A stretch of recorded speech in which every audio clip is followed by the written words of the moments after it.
Alors, pour bien comprendre la notion de l'équiprobabilité, on va parler davantage sur la technique mathématique des choses. Alors, nous avons dit que oméga, on va le considérer comme étant un ensemble des AI et je vais construire tous les événements singletons possibles. Ça veut dire en d'autres termes, je vais construire n événements AI pour i variant de 1 jusqu'à n. Donc, oméga, je peux le voir comme étant la réunion de ces événements-là. Et on sait que oméga, c'est un événement qui est certain, ça veut dire P de oméga, sa probabilité ou bien la probabilité de sa réalisation, c'est exactement 1. Je peux vérifier aussi que si je prends deux événements AI, AJ, l'intersection entre ces deux événements, il est vraiment vide. Et donc, je peux dire que pour tout i variant de 1 jusqu'à n et j variant de 1 jusqu'à n, les AIJ, les AI inter AJ, c'est vraiment l'ensemble vide.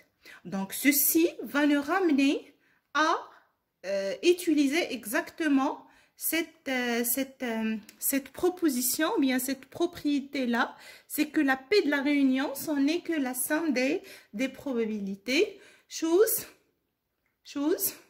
qui va nous permettre de dire que P de oméga qui est égal à 1 d'un côté, c'est exactement P de la réunion des AI pour i variant de 1 jusqu'à n. Et donc, la P de cette réunion, c'est exactement la somme des probabilités. Et on a dit que P de AI, on va la noter exactement petit p puisqu'on est dans un cas d'équiprobabilité. Donc, finalement, ça donne n fois P.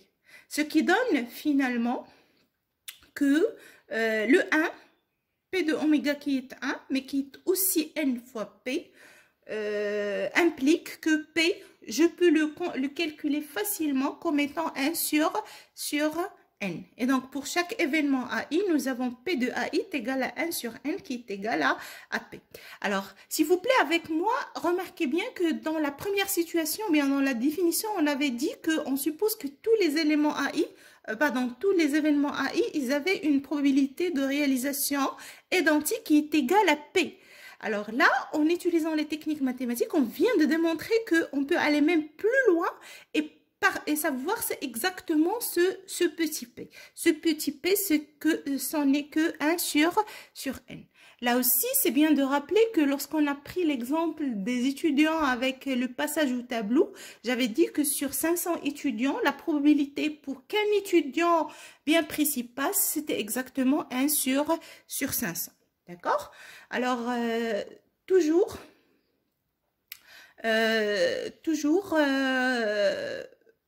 nous pouvons remarquer que tout simplement, si je prends un événement que je peux construire sur l'ensemble oméga, et pas forcément un événement construit à partir d'un singleton, mais plutôt un événement quelconque, ben, je peux le voir comme étant la réunion des événements AI.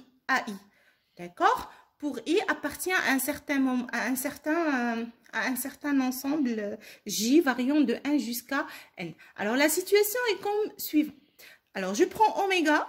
On a construit les événements AI. Je peux construire un événement A qui est, par exemple, c'est l'ensemble A2, A3, A4. Et dans ce cas-là, l'ensemble A va être exactement, c'est la réunion des AI pour I variant de 2 jusqu'à 4. C'est la situation qu'on a ici. Donc, puisque les AI sont disjoints, on a 2 à 2, on a déjà parlé de ça. Donc, je peux voir P de A, c'est la somme des P des AI. Et comme P de AI, c'est égal à N, donc ça donne la somme des I, la somme des AN pour I variant de 1 jusqu'à J. C'est exactement le quart de A sur quart de oméga.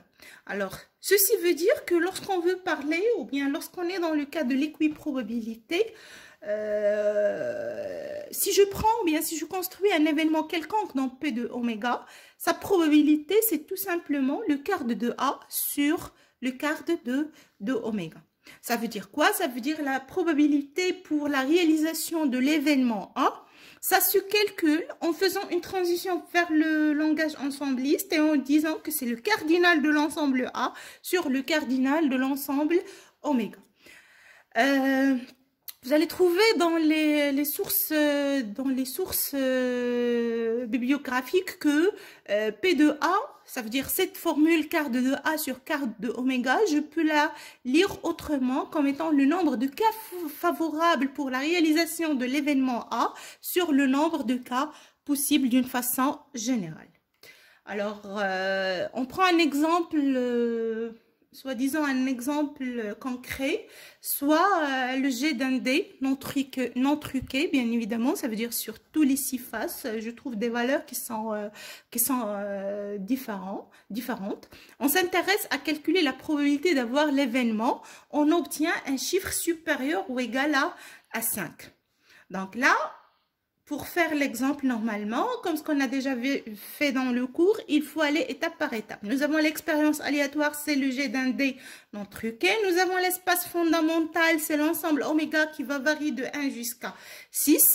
Et nous, on va s'intéresser exactement à l'événement, obtenir un chiffre supérieur ou égal à 5. Alors, première question qu'il faut toujours se poser, est-ce qu'on est dans un cas d'équiprobabilité? La réponse est oui. Pourquoi? Parce que le dé, il est non truqué. D'accord? Maintenant, quelle est la probabilité correspondante à cette équiprobabilité? Nous avons